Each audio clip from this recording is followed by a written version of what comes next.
Welcome everybody. We are doing a reenactment of the first ever Jamie Oliver Food Foundation webinar regarding flavored milk. We are tickled to have with us Laurel Goins, who is the Food Service Supervisor in the Rio School District in Oxnard, California. I know many of you have been wanting to hear directly from a food service director about what it takes to remove flavored milk from your schools, how you get it done, how you ensure the kids are still getting nutritious, healthy meals.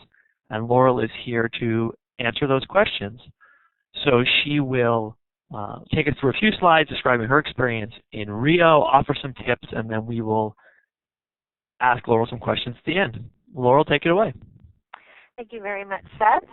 Thank you again for inviting me to be a part of this. I'm super excited, and especially excited to take part in this reenactment.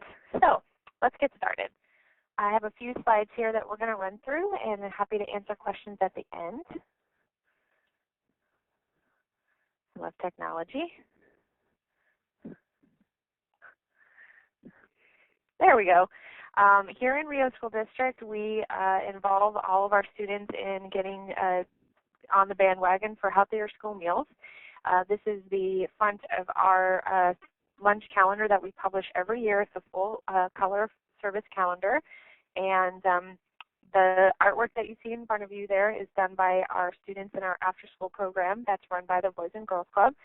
And I just wanted to share with you some of the great things that you can do to get kids involved in being happy about getting their fruits and vegetables. This year's theme was Super Fruits and Veggies.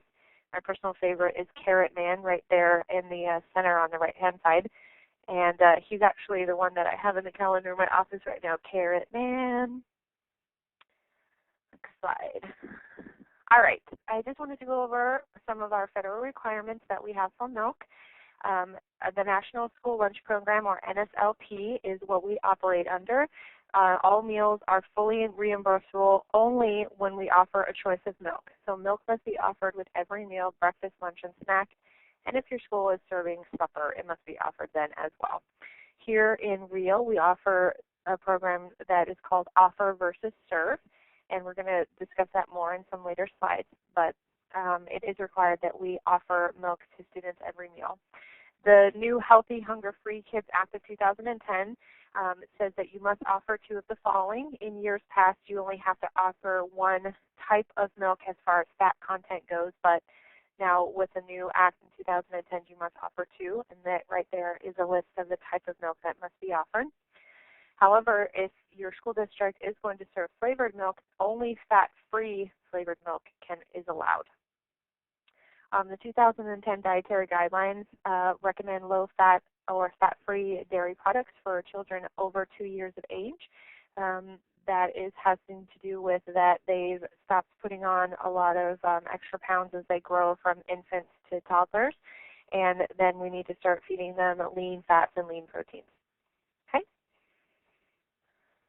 Offer versus serve that I mentioned earlier is what we do here in Rio. It's very common that this is offered in school districts. It allows you to offer students a wider variety of foods while still keeping your costs down. Here in Rio, we do a combination of food-based menu planning and nutritional-based menu planning. The difference between the two of those is the food-based is listed here on the slide. Each meal must have those four following items.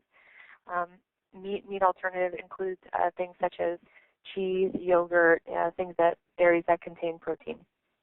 The nutritional base that we do here in Rio includes those four items, but we nutritionally balance for the entire week. So we have a certain requirement for fat, a certain requirement for carbs, a certain requirement for calories, and those sort of things. Offer versus serve requires that all 5 food items be offered to a student at lunch. That's an entree, 3 sides, and or 4 sides and a milk. And a student can decline it's 2 items, but we only require them to take 2. So that's a little confusing for offer versus serve, but out of the 5 items, they only have to take 2. So here in Rio, the way that we accomplish that is we have the entree, and they can then go to the salad bar. We have 8 items on the salad bar that they can choose from along with the milk. Okay? I would like to go to the next slide. There we go. We do have some food service policies here in Rio that I'm very proud of. When I came to this district in June of 2010, I took over for somebody who had been here for quite a few number of years. I believe it was over 25 years, and unfortunately had become very burnt out. And so the direction that the food service department had taken was kind of down the road of convenience as opposed to what's best for kids. So these are the philosophies that we operate under. We don't dumb down food just because it's for kids. Kids are just as smart about food as adults are. They just may not be able to articulate it like we do, but they are just as strongly opposed or for food just like adults are. And milk already has natural sugar in it. It comes out of the cow that way, so why in the world would you add more? We make a commitment to change here in the food service department, because if no one ever tried new ideas, we would all still think the world is flat. And I don't know about you, but I kind of enjoy being able to not fall off the edge. But more importantly, we always model good practices because kids see everything. For those of you out there who have children, you know that you've stubbed your toe and might have sworn under your breath, and a few days later, your child is playing with blocks in the living room, and all of a sudden they're cussing out their blocks.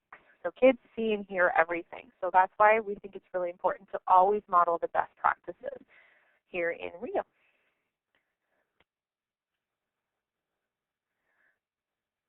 Oh, too far. Don't look at the cow yet. Okay, the process for removing chocolate milk from our schools was a local decision. When I first came to Rio in June 2010, we were serving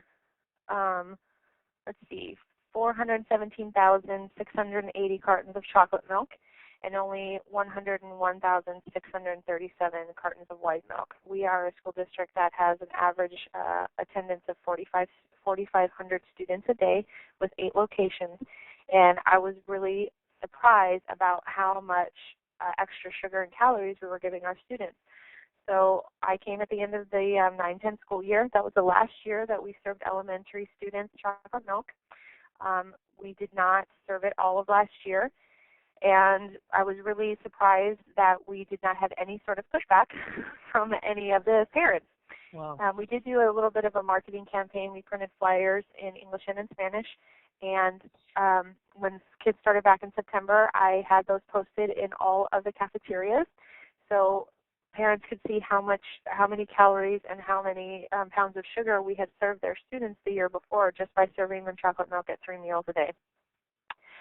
I was also really surprised that at the end of last school year, my secondary cafeteria managers came back to me and said, how come kids who are going from 5th to 6th grade should get chocolate milk when they get to us? We already told them that it's not a good choice. Why should we say, oh, now it's okay? So I was really excited about that. So starting this year for the 11-12 school year, we took it out of secondary also. So far, it's been going very, very well. I have not had any problems, except I have had a few teachers surprisingly say, but I thought chocolate milk was good. And I say, well, it's good as an occasional item, but we were previously serving it all 3 meals, so let's not do that. So in the 10-11 year, we ended up serving 570,418 cartons of white milk and only 56,911 cartons of chocolate milk. So as you can see, our participation as far as milk consumption did not drop that much. I just made an executive decision. I'm always surprised to hear from other food service directors or from parents that the food service director that they're dealing with tells them that it needs to be a board decision. I did not involve anybody else in the decision. I made it alone, and I was prepared to take the heat alone. But surprisingly, like I said, I didn't hear anything about it. I had meetings with my food service staff at the end of the 9-10 school year and let them know that this would be coming, and did some training on what the calorie content and sugar content savings would be, and gave them some talking points in case parents or teachers or public had questions, and they were prepared to discuss that. I gave them the flyers, and those were all implemented the first day of school for the 10-11 year. Okay. Here we go. There we go. This is a new marketing campaign that we started this year. This is our poster that we have posted in all of our locations. This one just happens to be taken at our middle school location. It is really a cute idea. It's a great talking point. Kids really enjoy the graphics. I especially like the cow. She looks really happy. And as you can see, it might be a little blurry, so I'll go ahead and read it for you. Our students have not eaten 20,258 pounds of sugar and 81,008 calories. This, the piece of paper there in the center with the red numbers is actually changed out monthly as a constant reminder to staff and parents and students how much we have changed the kids' diet. It's really impactful. I've had a lot of comments when I'm out and about at sites from teachers saying, I had no idea it was that much. And a lot of people don't really think that chocolate milk is that bad, and it's really not. But when you offer it 3 meals a day, 180 school days a year to a student, that's quite a lot of extra sugar and calories. Those numbers are figured in our 9-10 school year per carton. Okay. How do we promote plain milk? Well, first of all, plain milk needs to be served very cold. I'm not sure why this happens, but a lot of schools, for some reason, don't let the milk stay in the milk cooler and the kids can go and pick it up themselves. They put it on carts, and as the kids walk by the carts, they pick it up. And I know that I personally am not a fan of warmish milk. I prefer my milk on ice, actually. So it's a really great way to get kids to drink more milk if you keep it really, really cold. Another good marketing tool is to use plenty of statistics, especially as talking points for the staff members, and to compare it to soft drinks, because a lot of people don't realize that per ounce a can of Coca-Cola has the same amount of sugar as an 8-ounce carton of milk. And my favorite thing to say to people when they say, but chocolate milk is nutritionally balanced, and that's true, but if you can add nutrients and vitamins to anything, even crack, and crack is not a good thing to give to people, so we need to not promote that for children. We don't give students another choice of beverages. They can purchase 100% whole juice, such as orange juice, apple juice, or berry juice, but that's only available for purchase. We don't offer them to take juice instead of milk. We don't offer water, bottled water. They can buy it, or they can, under the new law, they can have just a cup for water. But we don't offer them any other choices that are included with their meal. The best thing, in my opinion, about working in a school district and changing the face and the culture of food for students is that every 5 years you get a whole new audience. Kids that are not going to be saying, well, I remember when we had chocolate milk. So last year in elementary we had kindergartners that started in October. They have no idea that chocolate milk was available. This year those kids are first graders, and we have a new batch of kindergartners coming through. So in 5 years, none of those kids will remember that we ever had chocolate milk, and then what's the point of having it again, because nobody remembers we had it. The other thing that we do here is we promote really healthy choices for kids when it comes to our food that we offer. We are a cooking from scratch district. Currently we cook 70% from scratch and 30% is purchased. So we make our own turkey chili, we make our own marinara for spaghetti. Next year we'll be making our own cheese sauce for mac and cheese. And we do a lot of swap outs here of healthier choices.